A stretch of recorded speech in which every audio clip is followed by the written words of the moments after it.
کردار اور سامعین کرام، شیر جیسا دل رکھنے والا اور بہادری کی صفت جس انسان میں ہو اسے یقیناً ایک شیر دل کہتے ہیں۔ بکری جیسا ڈرپوک دل رکھنے والا اور جس میں ذرا بھی حالات سے مقابلہ آرائی کا جذبہ اور ہمت نہ ہو اسے ساری دنیا بزدل کہتی ہے۔ مشاہدہ کیجیے آج مسلمان کا سارے جہاں میں وہ جو چیچنیا میں صہیونی طاقتوں کے ذریعے ذبح کیا جا رہا ہے، وہ جسے بوسینہ کے قبرستان میں لاکھوں کی تعداد میں دفن کیا گیا، وہ جو فلپائن میں ملک بدر کیا گیا، کیا وہی ہے جس کے اسلاف نے بحر ظلمات کے سینے کو گھوڑوں کی سموں سے روند ڈالا تھا؟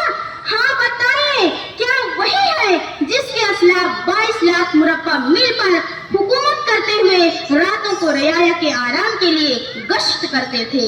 لعنت سامعین، وہی ہے اپنے اسلاف پر افتخار کرنے والا، مگر خود اس کے سینے میں نہ وہ دل ہے نہ جگر۔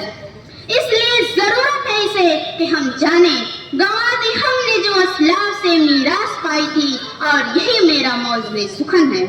جناب عالی، اسلاف کا قلب و جگر رکھنے والے حالات مصائب میں بھی اتنے مضبوط ہوتے تھے کہ جلتی ہوئی ریت بھی ان سے توحید نہیں چھین سکتی، جلتے ہوئے انگاروں پر لٹائے جانے پر بھی ان کی زبانوں کے الفاظ تبدیل نہیں ہو سکتے، حتیٰ کہ اس وقت کی خواتین لبیہ جیسے مضبوط دل کی ہوتی تھے کہ گھوسوں، لاتوں اور کوڑوں کی ضربوں سے نابینا ہو گئی، مگر زبان پر ورد لا الہ الا اللہ محمد الرسول اللہ صلی اللہ علیہ وسلم نہ رک سکا۔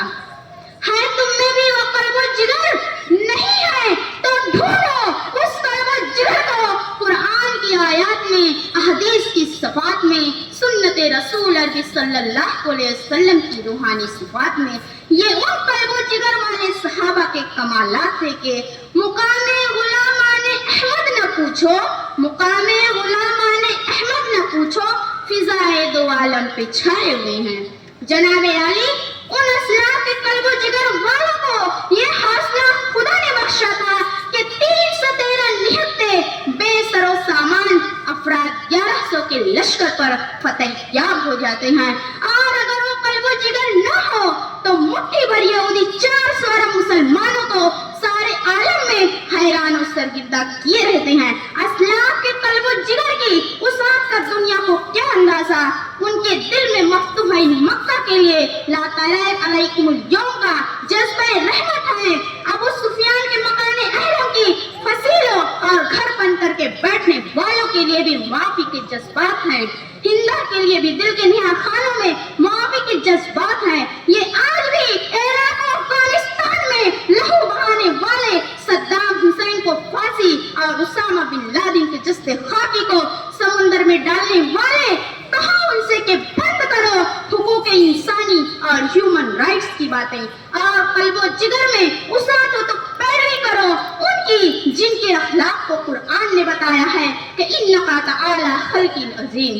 سلام اس پر کہ اسرار محبت جس نے سمجھائے، سلام اس پر کہ اسرار محبت جس نے سمجھائے، سلام اس پر کہ جس نے زخم کھا کر پھول برسائے۔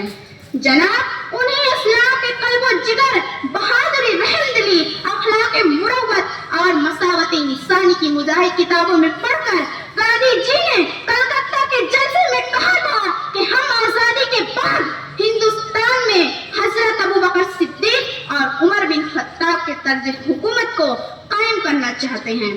تاریخ اسلام کا مشاہدہ کر کے ایک انگریز مورخ نے کہا ہے کہ اگر مسلمانوں کو ایک اور عمر بن خطاب کے قلب و جگر والا حکمران مل جاتا تو شاید پوری دنیا میں سوائے اسلام کا دوسرا کوئی مذہب باقی نہ رہتا۔ بے شک ان کے طریقے زندگی میں وہ جذبہ ایمانی ہے کہ آج کے دور میں بھی اس کے اثرات موجود ہیں۔ درود اس ذات پر جس کے پریشان حال دیوانے، درود اس ذات پر جس کے پریشان حال دیوانے، سنا سکتے ہیں اب بھی خالد و قیصر کے افسانے۔ لاؤ قلب و جگر اسلاف کے جیسا، ایسے جوان مردوں کے لیے دریائے نیل کا سینہ آج بھی پھٹنے کو تیار ہے۔ آج بھی بحر ظلمات کو سعد بن ابی وقاص کے لشکر کا انتظار ہے۔ آج بھی ہو جو ابراہیم سا ایمان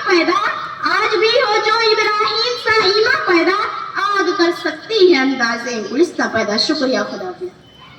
اپنا انعام اور آخری مقرر نمبر 11.